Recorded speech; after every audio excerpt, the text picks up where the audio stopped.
Why are some drivers faster than others?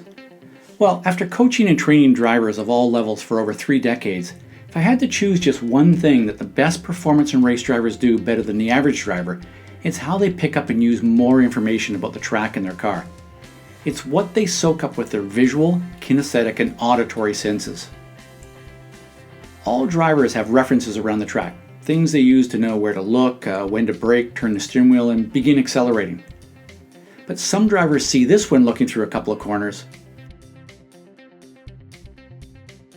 while others see this. The best drivers notice and remember more than others. On the surface, it seems these are mostly visual references, things you see like marks on the pavement, trees on the side of the track, and the curbing. But think about it.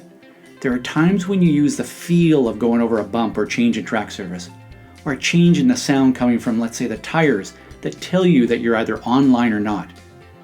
And you also use this sensory information to sense whether you're driving at or near the traction limits of your car. That's what driving at the limit is all about.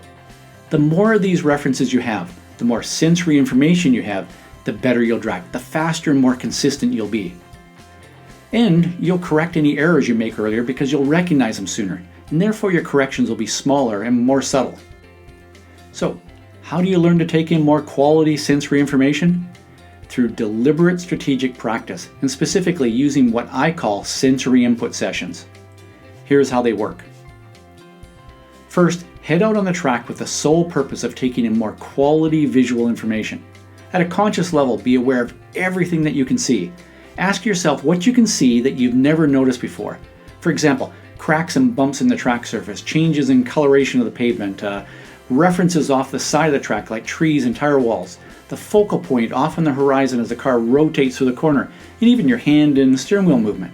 Take it all in and look for even more. Look for things you've never noticed before and make note of them. By doing this at the conscious level for a period of time, a practice session or a set number of laps for example, you'll get to the point where your mind does this on its own.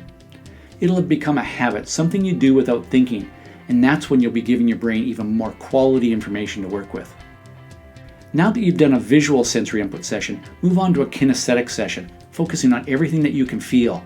The G-forces building up and relaxing, the feedback through the steering wheel and pedals, bumps in the track, the tires crossing changes in track surface, the car nosediving, rolling and squatting as it transfers weight into braking, cornering, and acceleration. Finally, do an auditory session, listening to the sound of the engine, the brakes and transmission, the air rushing past your car, and the sound your tires make. Remember, your car is talking to you. Are you listening? Note that you do need to drive at or near your regular pace when doing sensory input sessions, for if you drive slower than normal, things will look, feel, and sound different. And this is not something you should do once and feel like you got it mastered. No, the more often you do this exercise, the more you'll fine-tune your senses, and the more consistently fast you'll be.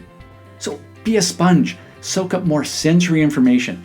Practice it to the point where you're more sensitive to the track in your car than other drivers.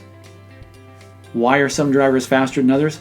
Well, there's definitely more than one reason, but a significant reason is that they take in more quality sensory input. And that's an ability that you can develop, making you a faster driver.